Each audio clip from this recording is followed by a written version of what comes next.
Hey everybody, it's DJ. Just wanted to take a few minutes to talk about how I'm going to create a community of practice within a fully virtual seventh grade classroom. First thing is obviously ensuring that the environment is trusting, right? The trust develops on two different levels.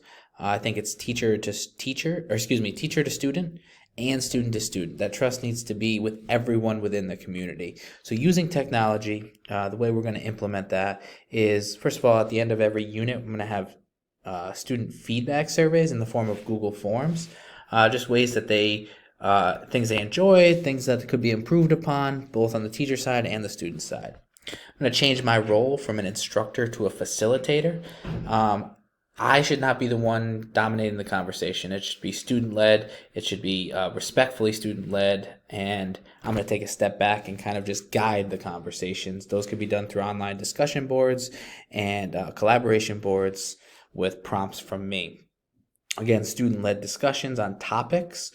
I, as an instructor, will take a backseat to those, primarily discussion boards, as I mentioned.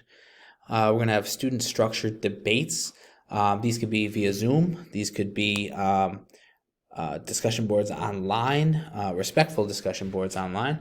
And we're going to embed collaboration boards throughout every lesson. So currently using Nearpod, and there are pause points where I can add a collaboration board, and this helps all students to see a fresh set of ideas that might not mirror their own. They can see different perspectives that they might not have previously thought of as a result of these discussion boards or debates.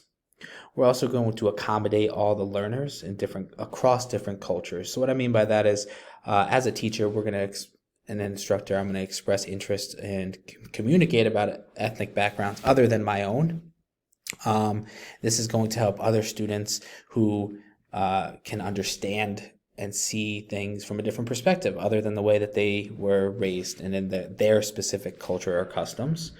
I'm going to include inclusive texts and literatures throughout the curriculum, especially in history. Being fully online, there is a wide variety of these found on the internet that will help maximize the cultural experience for my students.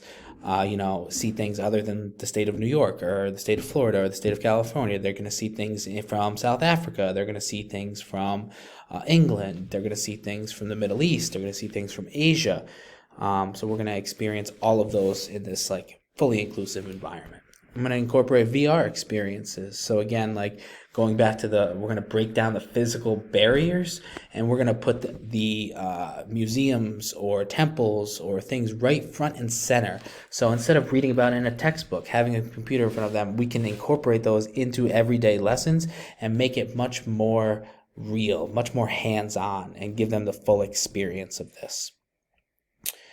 Next thing I'm going to do is obviously I'm going to attend to the core. There needs to be social studies in there. One way to do this is to integrate site searches and web quests. So site searches are very similar to a web quest. What I do is I'll create a Google site with all of the sources right there in the Google site for them, and they'll work through them trying to link different themes or topics throughout the curriculum. A lot of the topics on there are things that I myself can't produce. They can see firsthand primary sources and things that go outside of the classroom domain that couldn't be done without the technology.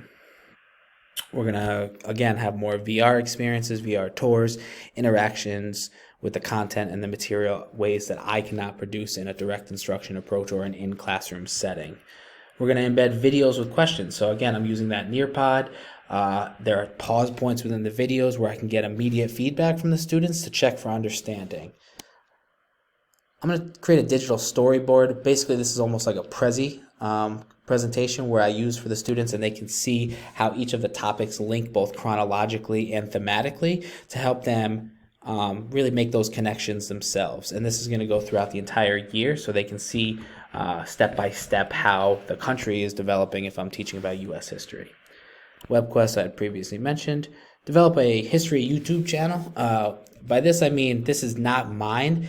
It's almost like student council. I have 15 students who are news reporters, and they study the news every week.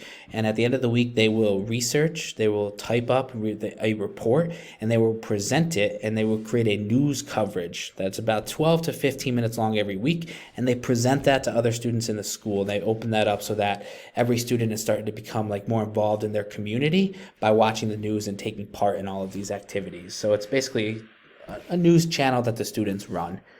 Using local news and national news. And then a weekly pen pal. My brother-in-law teaches in England, and we have his students email my students and go back and forth about culture, topics that they're learning about, and basically anything that's new, just to open them up to that global world that we're living in. Lastly, we're going to understand the value of the learners. So prior knowledge is important. So part of my pretest is actually having this, other than just history, I'm going to actually have the students do a series of computer skill-based tests to see where they're at as far as their technology literacy. And then I can build off that throughout the year.